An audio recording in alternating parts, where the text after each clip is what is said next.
I'm joined by Ines Schwerdtner. She's the co-leader of the Left Party, and we're here at the party conference in Chemnitz, where the mood is electric. And that's because the party won 9% in recent national elections. That may not sound like a lot, but they defied expectations to do that. Ines Schwerdtner, the party message here is organised hope. What does that mean? It means that during the election campaign we said we are, a sign of hope. Really lots of young people came to us and joined us. We are over 112,000 members right now, and now we have to organize this. We have to organize in the interest of people who have to pay their rents, people with, low wages. We have to organize their interests, and that means organizing hope. So this is why this is our now motto of the day. What's the aim?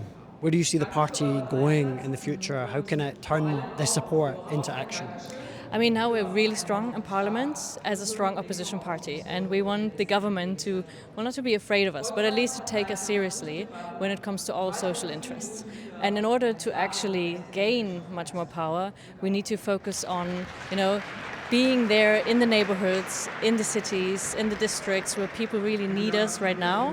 And so organizing hope also means going to those places where maybe other parties wouldn't go, so that the far right cannot gain more votes. This is our next task, to be the workers' party and not to let workers go to the far right. Your party was critical this week in the German Parliament in breaking the stalemate and essentially helping Friedrich Merz become chancellor on Tuesday. Does it mark a turning point in your relationship with the Conservatives? Yes, it is. I mean, you can believe me, we would have loved to let Friedrich Merz wait a couple of days more, but we also knew that this chaos that they created would help also the far right. So we thought we need clarity, and I think we should be the ones that are responsible to take the responsible role, especially if the Christian Union cannot take that role. So we said in the next coming political decisions, when you need a 2/3 majority again, you will need to talk to us and you need to take us seriously, because we're stronger than ever and you cannot only ignore us like you want to. What will your price be? Well, one price is that they are not working together with the right-wing AfD. That is one condition that we said we only talk with you if you don't work with them. And yes, the other condition is that in the future political decisions you take us seriously. And we want to be, we want to really talk about the next future decisions and not just vote for you, when the chaos breaks out. But next time you come to us earlier and you talk to us seriously. One of the big issues in the last couple of days is Friedrich Merz's migration policy. There are reports that he's going to declare a national emergency. We don't know yet, but he certainly wants to toughen Germany's migration rules, and that means blocking and refusing people from claiming asylum at Germany's borders. Where does the Left Party stay on this issue?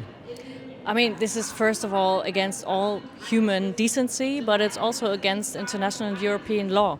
And Friedrich Merz will see that he will actually meet reality when this is complete nonsense. And we all know that this culture war from the right and from conservatives only pushes society to the right. So we're the one party in parliament that votes against any attacks on the rights to asylum, and we would definitely defend anyone who has to come to us and to flee from wars or anything from poverty to come to us, and we will stand by that because, yes, sadly we're the only ones who defend this right, and when the government starts attacking that on a daily basis and is actually violating international law, we should not be just bystanders but need to protest against that. Could you foresee a situation where the Left Party challenged it in court?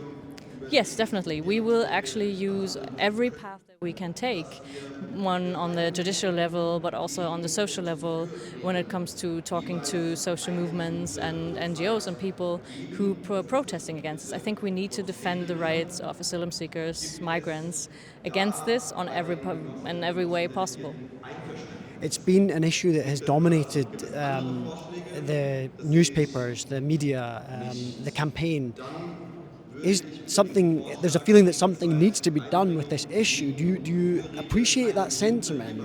Because we've seen how well the AfD have done, and the Christian Democrats together. They've done very well in the elections, and they've campaigned for a tougher action on this. Do you see the need for that, or how do you explain not taking tougher action on it? Well, I mean, you know, the one interior minister like 10 years ago, he said that migration is the mother of all problems. And I always say that the mother of all problems is that the communes, you know, that our neighborhoods don't have enough money to actually spend. And this is like of 20, 30 years of austerity politics that has made Germany into actually, well, I don't know how to say, we are losing our industrial base, we're losing everything on infrastructure. So what our mayors, you know, say, left-wing mayors, they say we need more money to actually find places for migrants. And so migration is not a problem per se, but we see the problems, but we need to attack them, you know, by its roots and take them by the roots and not attack the people, but the causes of the problems. The German-Israeli relationship is going to be 60 years old next week. The foreign minister of Germany, the new one, is going to Israel this weekend.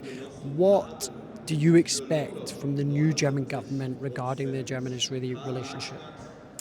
Well, I don't expect too much, to be honest, because still the Israeli government is committing war crimes, in my opinion. And Benjamin Netanyahu, if he ever comes to Germany, actually we would have to you would actually have to take him into arrest, because the International Criminal Court is actually looking for him. And I think we need to take that seriously. We need to take seriously the responsibility that we have from our past for the Israeli people, but not for war criminals. And I think we need to make that distinction and say we are actually for a two-state solution. Israeli people should live in peace, Jewish people should live in peace and freedom, but Palestinian people as well. Thank you very much, Ines Schwerdtner.